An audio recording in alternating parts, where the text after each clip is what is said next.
ప్రపంచ ప్రఖ్యాత Italian tiles తరచుగా గుజరాత్లో తయారు చేయబడతాయి. గుజరాత్లోని ఒక చిన్న పట్టణం మోర్బీ.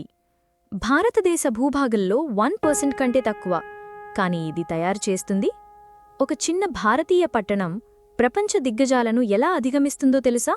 ఆ చిన్న పట్టణం భారతదేశంలోని టైల్స్ ఇండస్ట్రీలో 90%, భారతదేశంలోని గడియారాలలో 80%, దేశంలోని బొమ్మలు, క్యాలిక్యులేటర్లలో 70% ఉత్పత్తి చేస్తూ ప్రపంచ దిగ్గజాలను ఎలా అధిగమిస్తుందో చూడండి. ఇదంతా విరిగిన పైపుతో ప్రారంభమైంది. 1980లలో స్థానికంగా ఉండే ప్లంబర్స్ బాత్రూమ్ ఫిట్టింగ్లు వంటి సిరామిక్ ఉపకరణాలను తయారు చేయడం ప్రారంభించారు. తరువాత టైల్స్ వచ్చాయి. తరువాత గడియారాలు. 2005 నాటికి గుజరాత్ రాష్ట్రంలో ఉండే మోర్బీ ఎలాంటి చడీచప్పుడు లేకుండా నిశ్శబ్దంగా భారతదేశానికి సిరామిక్ రాజధానిగా మారింది. ప్రభుత్వ గ్రాంట్లు లేవు, ఫారెన్ ఇన్వెస్ట్మెంట్ లేరు, గుజరాతీ జుగాడ్ మాత్రమే. వ్యాపార నమూనా కూడా ఏమంత గొప్పగా లేదు. జీరో ఫ్రిల్స్, స్థానిక కుటుంబం నడిపే యూనిట్లు, ఎంబీఏలు లేవు, మార్జిన్లు మాత్రమే. డిజైన్లు 24 గంటల్లో కాపీ చేయబడతాయి. ఫ్యాక్టరీలు సంవత్సరంలో 365 రోజులు 24/7 నడుస్తాయి. మోర్బీ బ్రాండింగ్ గురించి పట్టించుకోదు. ఇది వేగంగా నిర్మిస్తుంది, చౌకగా అమ్ముతుంది మరియు ప్రతిచోటా రవాణా చేస్తుంది. ఇంకా బిజినెస్ వివరాలు కావాలా? మోర్బీ ఎంత ఆధిపత్యమో ఇక్కడ ఉంది.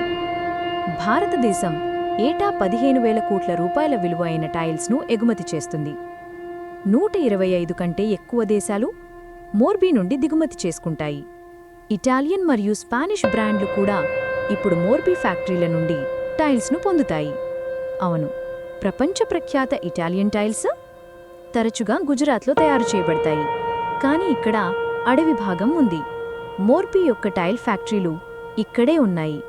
మీరు 30 నిమిషాలలోపు 200 ఫ్యాక్టరీల గుండా డ్రైవ్ చేయవచ్చు.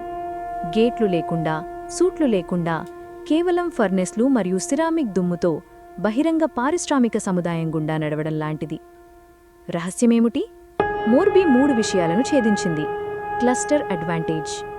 అన్ని సరఫరాదారులు, కార్మికులు, రవాణా సౌకర్యాలు అన్నీ 20 కిలోమీటర్ల దూరంలో ఉన్నాయి. వేగం 72 గంటల్లో డిజైన్. వ్యయ నియంత్రణ, భాగస్వామ్య మౌలిక సదుపాయాలు ధరలను చైనా కంటే తక్కువగా ఉంచుతాయి. ఫలితం ఎలాంటి చడీచప్పుడు లేకుండా ప్రపంచ ఆధిపత్యం. ఇక్కడ బొమ్మల విప్లవం కూడా నిశ్శబ్దంగా ప్రారంభమైంది. చిన్న తరహా మ్యానుఫ్యాక్చరర్లు చైనీస్ క్యాలిక్యులేటర్లు మరియు బొమ్మలను కాపీ చేయడం ప్రారంభించారు. త్వరలో వారు కాపీ చేయడం మాత్రమే కాదు, కొత్త ఆవిష్కరణలు చేస్తున్నారు. నేడు మోర్బీ ఏటా 1,500 కోట్ల రూపాయల విలువైన బొమ్మలు మరియు ఎడ్యుకేషనల్ ప్రాడక్ట్స్ను ఎగుమతి చేస్తుంది. కాని దానికున్న సమస్యలు దానికున్నాయి. విద్యుత్ కొరత, కాలుష్యం మరియు నియంత్రణ ఒత్తిడి పెద్ద ఎత్తున ఉంది. అయినప్పటికీ స్థానిక వ్యాపారవేత్తలు ప్రతిసారీ అలవాటు పడతారు. గ్యాస్ ఆధారిత భట్టీలకు మారడం, సౌర ఫలకాలను స్థాపించడం మరియు ఆటోమేషన్లో పెట్టుబడి పెట్టడం చేస్తూ ఉంటారు. ఇక్కడి మెషిన్లు 24 గంటలు పనిచేస్తూనే ఉంటాయి. అసలు పాఠం ఏమిటంటే, సామ్రాజ్యాన్ని నిర్మించడానికి రాజ్యాలు, రాష్ట్రాలు అవసరం లేదు. మీకు ఇది అవసరం. స్థానిక క్లస్టర్, గట్టి ఆసక్తి. చిన్న పట్టణాలు, చిన్న ఆసక్తులు ప్రపంచ వాణిజ్య ముఖచిత్రాన్ని నిశ్శబ్దంగా మార్చగలవని మోర్బీ నిరూపిస్తుంది. మోర్బీ ఒక లిస్టెడ్ కంపెనీ అయితే దాని వార్షిక ఉత్పత్తి విలువ 50,000 కోట్ల రూపాయల పైచిల్లు. అది భారతదేశంలోని చాలా మిడ్ క్యాప్ సంస్థల మార్కెట్ క్యాప్ కంటే ఎక్కువ. మరియు చాలామంది భారతీయులు దాని గురించి ఎప్పుడూ వినలేదు.